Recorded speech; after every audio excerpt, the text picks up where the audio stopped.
Do you want to experience maximum success when it comes to trout trolling? If you do, integrate trolling flies into your arsenal. Go on over to fishhuntshoot.com and pick up one of Kel Kellogg's Signature Series trolling fly kits today, and you'll be yelling "Fish on" tomorrow.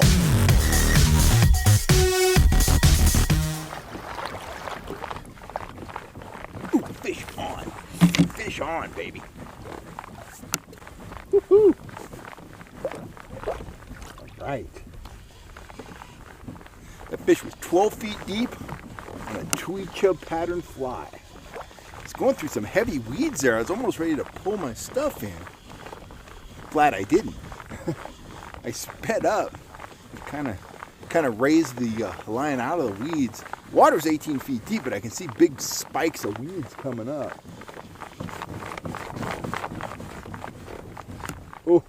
Oh yeah, some serious head shaking going on now.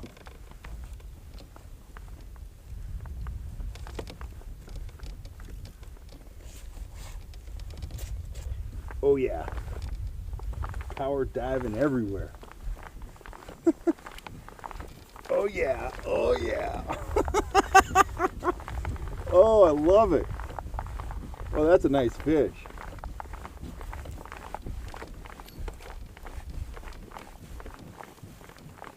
That's a holdover. That's a beauty. There we go. Woo! Not huge, but a very nice fish.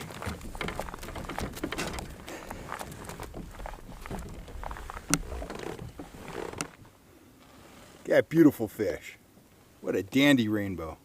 Get him back in the water. And off he goes. I'm shooting off. Good deal.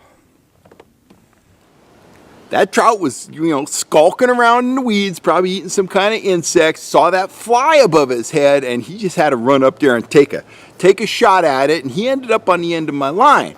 Now, as anglers, when we think about weeds, we're thinking about, largemouth bass, stuff like that. Well, trout love weeds too.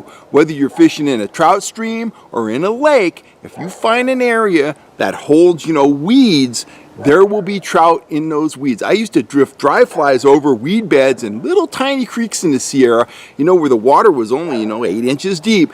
It was amazing how many trout would come shooting out of those dense weeds and grab that fly. The same is true at lakes like Eagle Lake, Frenchman's Reservoir, Lake Davis.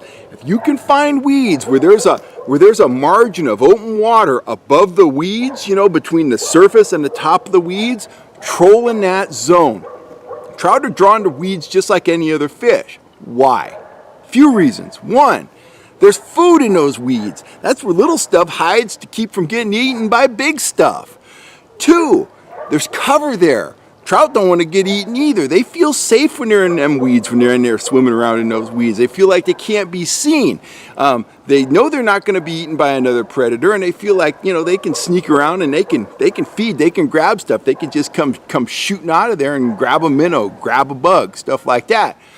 Finally, those weeds, they're like any other plant. Guess what? They produce oxygen. So if you can find weeds that are in the proper water temperature to hold trout, I can guarantee you there will absolutely be trout in those weeds. So if you see weeds in the water when you're trout fishing, don't go the other way. That's the first reaction of a lot of trout anglers. They're like, I'm fishing for trout. They're not in the weeds. Yes, they are. They're drawn to weeds just like any other fish. It provides shelter, it provides food, and they provide oxygen. Those three things right there, that's a fish magnet. Whether you're fishing for largemouth bass or, Dorado or trout or whatever you're fishing for. So if you find weeds in your favorite trout lake, work that area, and I think you're going to be rewarded with some hookups. Anyway, that's just a quick tip. Next time you're out on the water, you see some weeds, get after them, man, and you're going to catch some fish. Anyway, I'm Kel Kellogg. I got some stuff to do. I am signing off for now. I want to thank you guys for all the support you've been giving the channel. If you're looking for gear, click on over to the Fish Hunt Shoot Productions store and check out my tackle shop. And if you haven't subscribed, please take a minute to hit that subscribe button down there. It doesn't cost a penny. If it wasn't for you guys, there wouldn't be a Fish Hunt Shoot Productions YouTube channel. So I want to thank you guys. You guys have a great day, and I am out of here. This is Kel Kellogg signing off. Woo! Wow, that was a strike and a half.